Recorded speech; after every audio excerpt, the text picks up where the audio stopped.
Alright, talking bike. They love talking bike. Alright, you guys.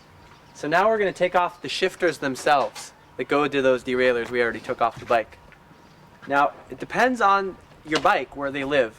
So this might not be true for you, what I'm showing you. But look, this is one place that the shifters, these are called friction shifters, you guys. This is one place that they live. They live on the stem of the bike. Another place that you might find your friction shifters is on the down tube right here. Or sometimes they're up here on the top tube. But anyway, they're in this region and they look like this. So these things are pretty easy to take off because you already clipped the cables that go to the derailleurs. All you gotta do, at least on this Suntour one, is take this off.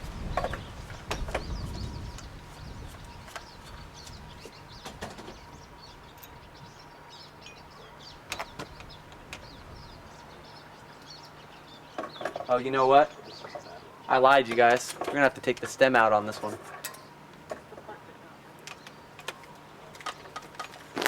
These are called brake cable housings.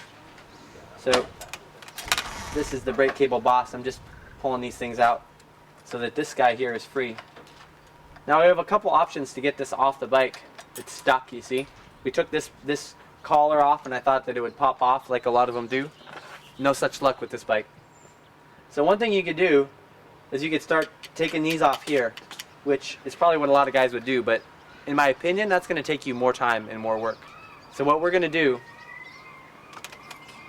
we're going to loosen this top bolt right here, and this is your stem.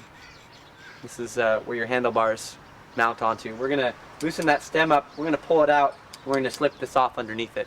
So I'm going to go grab probably about a 6 or 7 millimeter hex head. That's what you typically use on these stems, and it comes out. This right here is the bolt that you use. It's always on the top of the stem. This piece right here that holds your handlebar is called the stem. So you loosen this thing. Now I want to teach you a trick. Oftentimes these bolts right here that go down inside, they get stuck. So what you want to do is you want to hit this thing like right here, and if I had a different tool and I was in a different world, I might even use a small little rubber mallet to tap this thing down because those bolts can get rusted inside. You see that bolt go down? You don't always have to do that. Theoretically, all you'd have to do is unscrew this and pull this thing out. But a lot of times what happens is it gets stuck from rust.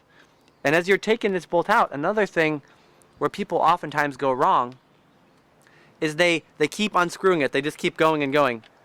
You don't got to. It loosens after maybe 3 or 4 turns. So, you know, you have a tight bolt, you go that many turns, 3, 4 turns, that's enough. And then you can separate the fork from the stem. There we are. So now we can get rid of this thing. All right? That was our shifter setup. That's junk.